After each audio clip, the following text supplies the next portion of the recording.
Vamos muy bien, ya falta nada más un debate, estamos pues a un mes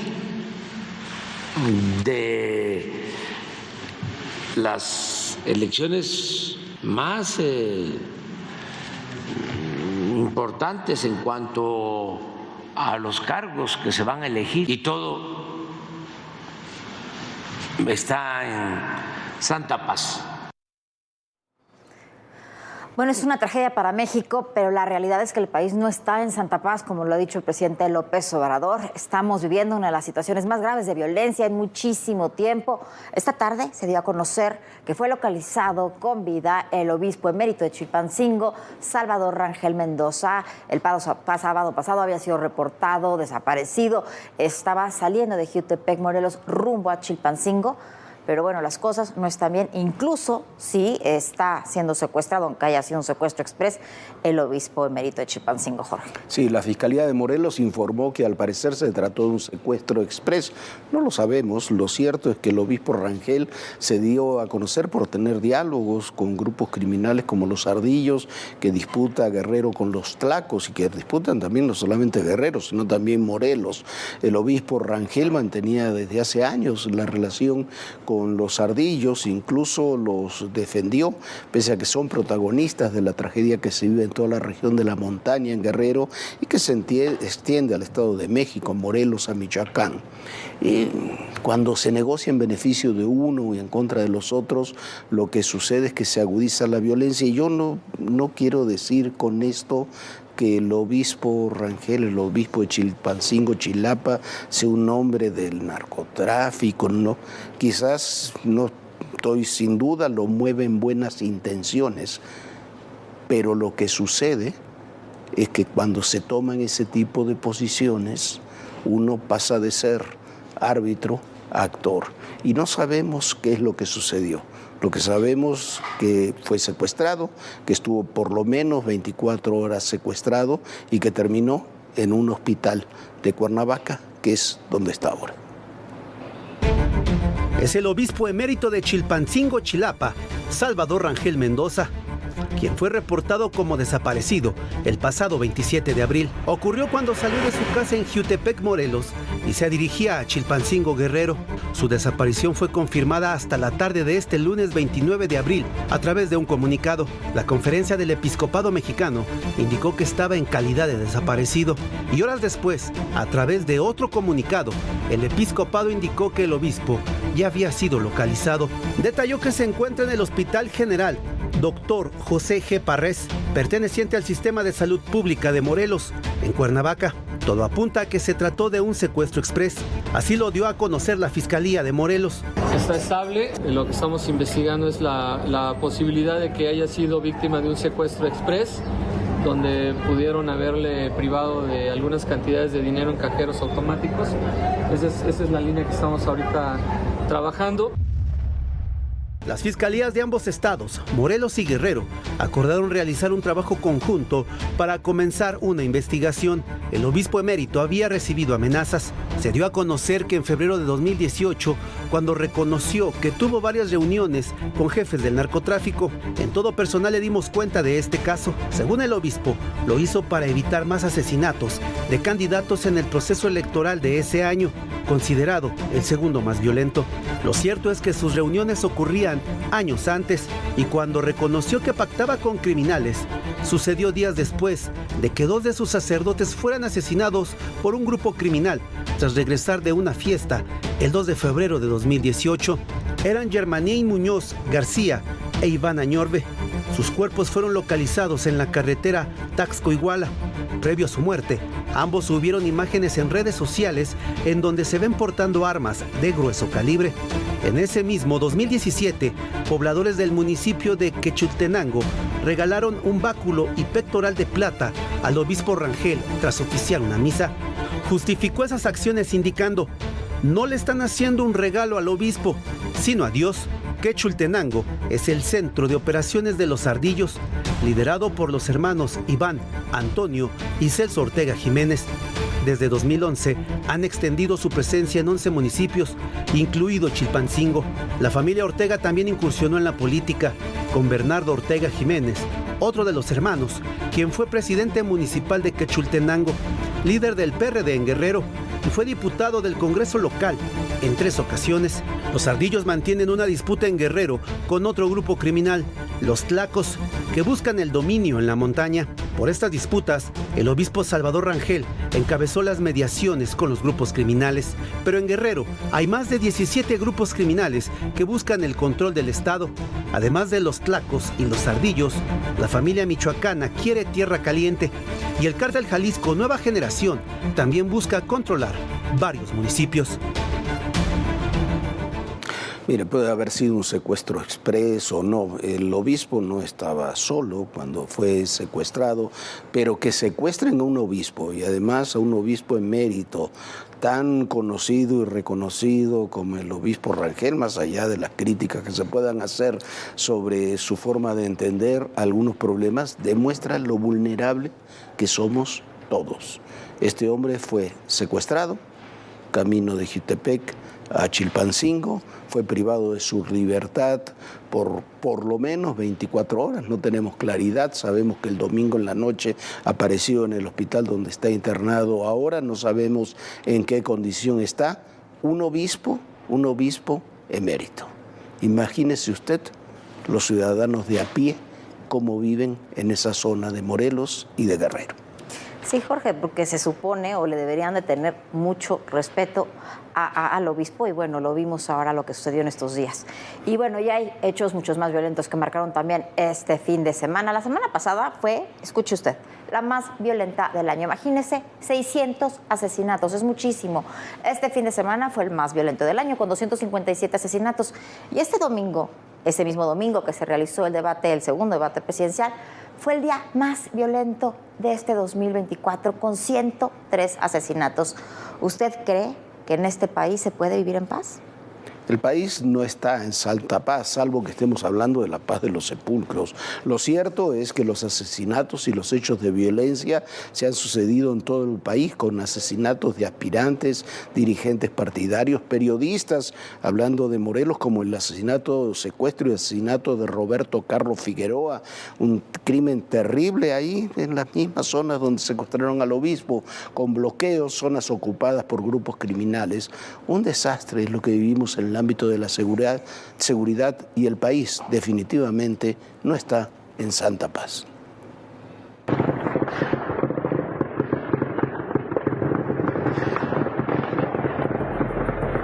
La violencia generada por el crimen organizado está batiendo todos los récords.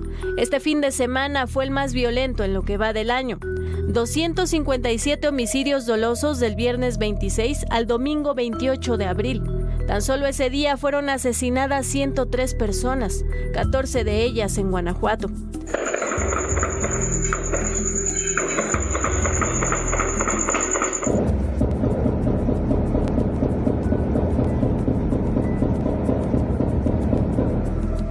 Durante la madrugada, un comando emboscó a varios elementos de la Policía Municipal de Celaya cuando patrullaban la colonia Villas del Romeral. El ataque originó un enfrentamiento. Elementos del Ejército, de la Guardia Nacional y policías llegaron en apoyo. Medios locales informan que un policía murió y 6 resultaron heridos. En los límites de Tamaulipas y Nuevo León, pobladores denunciaron enfrentamientos, incendio de vehículos y bloqueos de tramos carreteros como en la autopista Monterrey-Reynosa. Fue en Tamaulipas donde el periodista de la cadena Univisión, Francisco Cobos, sufrió un intento de secuestro cuando circulaba por la carretera a la altura de Miguel Alemán. El periodista regresaba a Estados Unidos luego de una cobertura en Monterrey, cuando hombres armados lo interceptaron. El comunicador logró escapar hasta un retén militar, donde los militares lo escoltaron hasta la frontera. A este hecho se suma el asesinato del periodista Roberto Figueroa en Huitzilac, Morelos. Su cuerpo fue localizado junto con otro hombre en camino de Terracería a unos metros de la carretera México-Cuernavaca. Y mientras autoridades federales y estatales minimizan la violencia, gran parte del territorio nacional es disputado y controlado por los grupos criminales. En Apatzingán, Michoacán, la violencia no da tregua.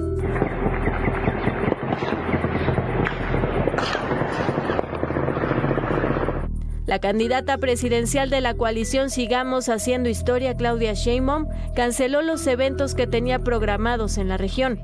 Además, gasolineras anunciaron la suspensión del servicio debido a las amenazas de la delincuencia organizada. Este lunes en Chetumal fue asesinado Fermín Cortés Burgos, alto funcionario de Quintana Roo. Medios locales reportan que sicarios del cártel de Caborca lo emboscaron en el perímetro de la zona naval.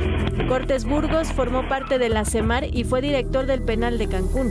Actualmente integraba el cuerpo de inteligencia de la Secretaría de Seguridad. A todos estos hechos se suma la violencia política. A unas semanas de la jornada electoral se siguen registrando amenazas, asesinatos de aspirantes, dirigentes partidarios y funcionarios. Así concluye la última semana de abril. Del lunes 22 al domingo 28, 600 personas fueron asesinadas. A menos de 33 días de los comicios del 2 de junio, se perfila el mes como el más violento del año. Pero lo peor no solamente que prácticamente todo esto que acabamos de ver quede impune. El mayor problema es que incluso cuando se tienen éxitos, cuando se logra detener a alguien, quedan vulnerados por la propia acción del Estado. Mire, un juez ordenó la inmediata liberación de Abraham Oseguera, Don Rodo, el hermano mayor de Nemesio Oseguera, el Mencho, el jefe del cártel Jalisco Nueva Generación, detenido la semana pasada, uno de los hombres más importantes de esa organización criminal. La liberación no fue, como se dijo, responsabilidad del juez. Hay dos temas en esto. La carpeta de investigación estuvo mal integrada y la versión de los militares que lo detuvieron y la de la Fiscalía General de la República no coincidieron, pero también la Policía Municipal de Autlán, donde se dio la detención y que es el centro de operaciones del cártel Jalisco Nueva Generación, terminó boicoteando la propia detención. Eso es lo que vulneró el proceso y eso demuestra también los problemas y la descomposición que tenemos en el ámbito de la seguridad. Abraham Oseguera Cervantes, conocido como Don Rodo, quedó libre. Se trata del hermano del líder del cártel Jalisco Nueva Generación, Nemesio Oseguera Cervantes, el Mencho. Después de una audiencia que duró más de 16 horas este domingo, un juez determinó que no había elementos suficientes para vincular a proceso a Don Rodo por delitos contra la salud y posesión de armas de uso exclusivo de las Fuerzas Armadas. La defensa explicó que su cliente tiene 70 años, con problemas de salud, por lo que no puede manejar armas y que no se encontraron huellas en las armas y droga. Además, de acuerdo con un juez, Don Rodo fue detenido de manera arbitraria el pasado 21 de abril, cuando estaba en Autlán, Jalisco. En ese momento fue llevado al penal del Altiplano en el Estado de México, donde también se encuentra preso su hermano Antonio Oseguera Cervantes, alias Tony Montana, detenido en diciembre del 2021. De acuerdo con la DEA, Don Rodo es el cerebro del cártel Jalisco Nueva Generación. Además de lavar dinero, tiene bajo su control a directores de seguridad pública de los municipios de Autlán, Unión de Tula, Ayutla, Sayula y Atenguillo en Jalisco, y supervisa las rutas de fentanilo que utiliza el mismo cártel. Tras la decisión del juez de liberarlo, la Fiscalía General de la República dio a conocer que presentará un recurso de apelación y denuncias penales en contra de diversas autoridades de Jalisco. Explicó que los abogados de Don Rodo presentaron videos fragmentados, sin secuencia cronológica y sin documentación técnica que les diera credibilidad y certeza, los cuales fueron aceptados por el juez. Bueno, pero esto es lo que sucede, así se presentan las acusaciones y se hace un enorme trabajo de inteligencia para que después los criminales terminan quedando en libertad por fallas precisamente de este tipo o por complicidades de todo tipo y se suman las decisiones judiciales para dejar libres a los familiares del Mencho. Estamos hablando ahora de Abraham Oseguera Cervantes, de Don Rodo, uno de los principales operadores del cártel Jalisco. La semana antepasada le hablábamos aquí de Rosalinda González Valencia, la esposa del Mencho, que sí está detenida, pero por delito de lavado de dinero, termina el año próximo su condena, pero fue absuelta del delito de delincuencia organizada. El Menchito, el hijo mayor, Rubén, fue absuelto en 5 ocasiones en México. Finalmente fue extraditado a Estados Unidos, donde se podría convertir en testigo protegido. La otra hija, Jessica Joana Oseguera González, fue detenida en 2020 en Estados Unidos, liberada desde 2022 y no hay no hay aparentemente posibilidades de detenerla. Laisha Michel, la otra hija, también está amparada, fue detenida, fue acusada de secuestro y ahí está. Los familiares del Mencho, que es el centro de operación del propio Cártel Jalisco, del propio líder criminal, terminan quedando todos en libertad. La decisión de no golpear, la falta de coordinación con Estados Unidos por una parte y entre las dependencias de seguridad de México, las federales entre sí y las federales y las locales, es parte del diagnóstico de los síntomas que tenemos en la inseguridad que vivimos cotidianamente. Del que somos el primer país exportador. Renunció, ¿por qué? Porque no estaba de acuerdo. La magnitud que ha tenido el narcotráfico mexicano. Las confrontaciones, las reacciones.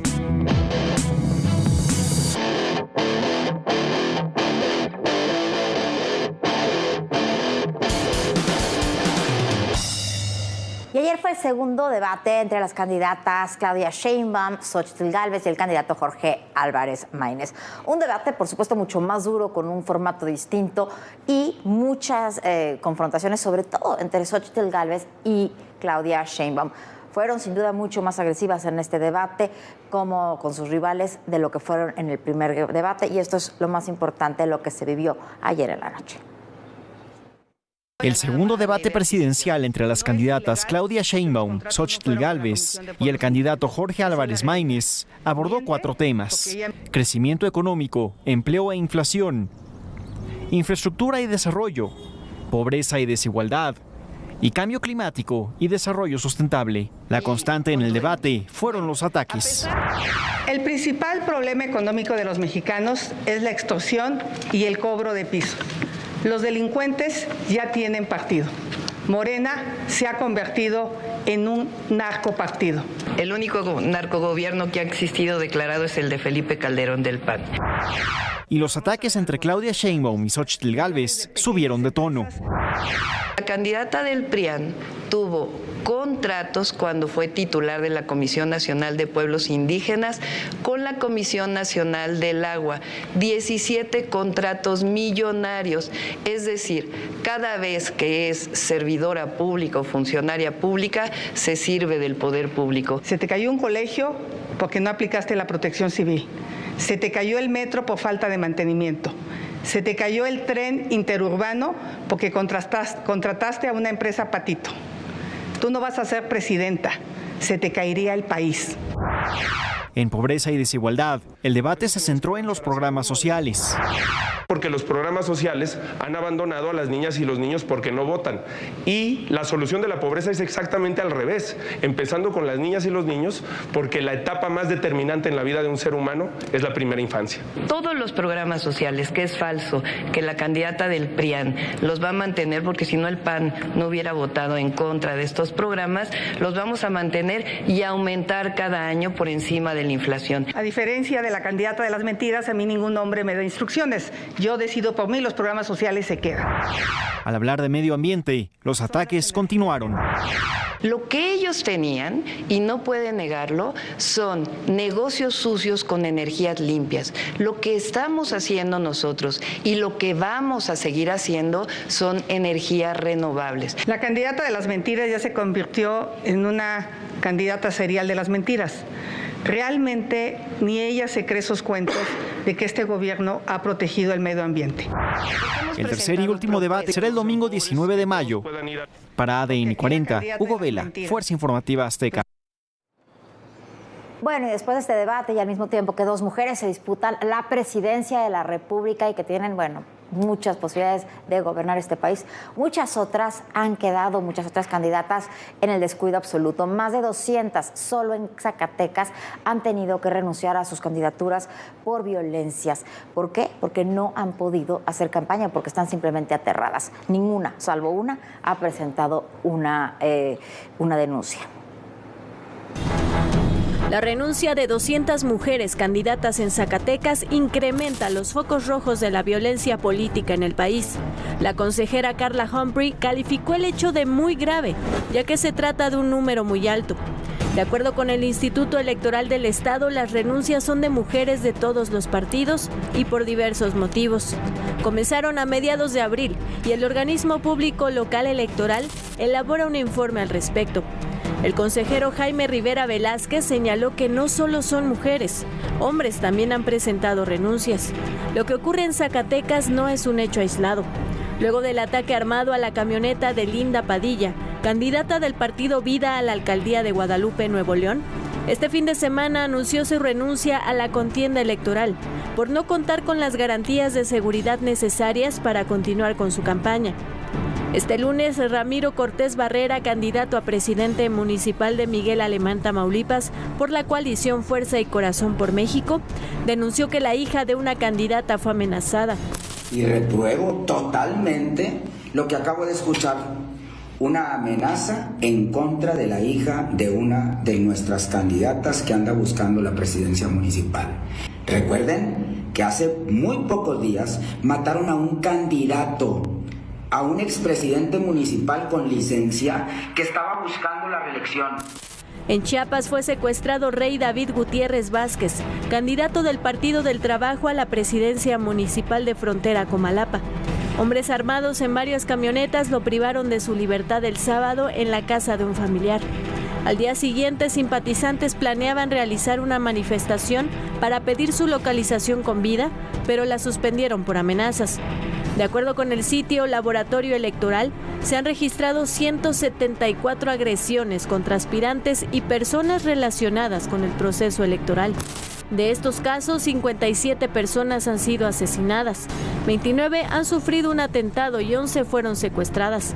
De acuerdo con el INE, 360 candidatos y candidatas han solicitado el protocolo de seguridad. 60 tienen que ver con elecciones locales y 300 son del ámbito federal. Imagínese usted, para que un candidato o candidata renuncie a seguir en la contienda es, sin lugar a dudas, porque está amenazado o aterrado en la gran mayoría de los casos. No podemos generalizar, pero sí en la gran mayoría de los casos. ¿Y qué pasa? Estos delitos ni siquiera se persiguen porque como están tan asustados, tampoco presentan las denuncias. Y vamos a otro tema. Sigue el conflicto entre Ecuador y México a la denuncia de nuestro país porque fuerzas de seguridad ingresaron a la Embajada de Quito. Se suma ahora a la denuncia que ha interpuesto el gobierno de Ecuador contra México por haberle otorgado asilo político al ex vicepresidente de ese país, a Jorge Glass. Y la violencia criminal sigue en Ecuador. Fue asesinada la modelo, esta noticia ha tenido enorme trascendencia, la modelo y ex participante de Miss Universo, Landy Párraga. Un par de años atrás, una joven de apenas 23 años, hace un par de años había sido relacionada con Leandro Norero, un narcotraficante aliado con el cártel Jalisco Nueva Generación.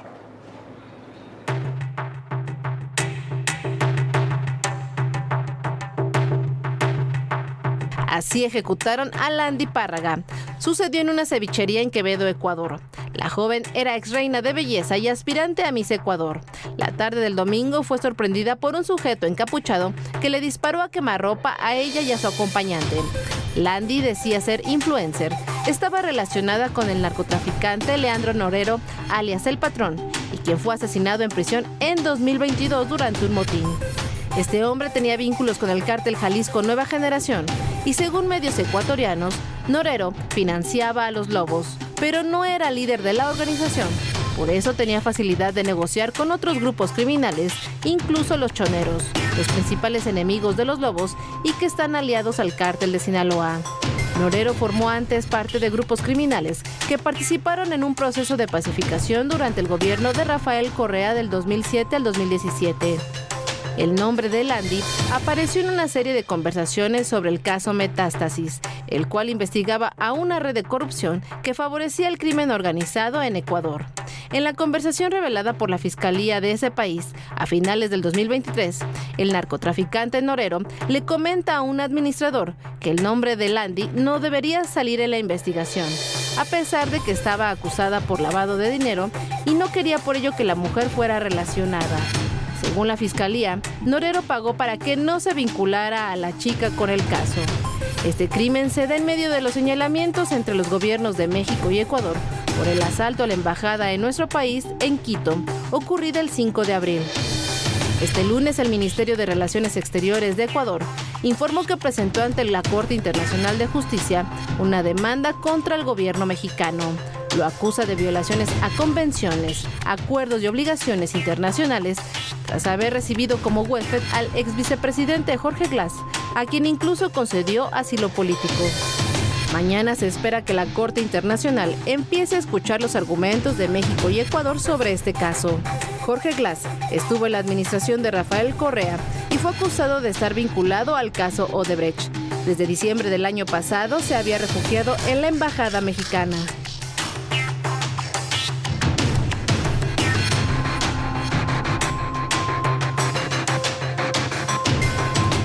Bueno, y la situación entre México y Ecuador no es nada sencilla. Evidentemente, bueno, no hay justificación para entrar de esa manera a una embajada, pero también Jorge Glass está acusado por el gobierno de Ecuador de ser copartícipe o de haber permitido que se generara parte de la violencia que se está viviendo en ese país en este momento con socios de cárteles mexicanos. Nosotros ya nos vamos. Muchísimas gracias por habernos acompañado, pero lo esperamos muy puntual aquí mañana a las 11 de la noche. Descanse, sueñe bonito, Jorge. Muy buenas noches, Viviana, muy buenas noches a todos ustedes y recuerden, el poder en la política, todo, pero absolutamente todo es personal. Gracias.